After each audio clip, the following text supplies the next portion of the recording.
അങ്ങനെ അവർ കാത്തിരുന്ന ദിവസം വന്നെത്തിയിരിക്കുകയാണ് കേട്ടോ. അവർ അവരുടെ ബ്രീഡിംഗ് സ്ഥലം കണ്ടെത്തിയിരിക്കുന്നു.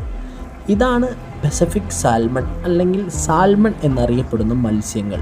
ഇവർ വളരെയധികം ദൂരം സഞ്ചരിച്ച് കടലിൽ നിന്ന് പുഴകളിലേക്കും അരുവികളിലേക്കും ഒഴുക്കിനെതിരെ നീന്തി അവരുടെ ശരീരത്തിൽ വിള്ളലുകൾ, പോറലുകൾ ഒക്കെ തരണം ചെയ്ത് സഹിച്ച് അവർ ബ്രീഡിങ്ങിന് വേണ്ടി മാത്രമാണ് ഇത്രയും കഷ്ടപ്പെട്ട് വരുന്നത്.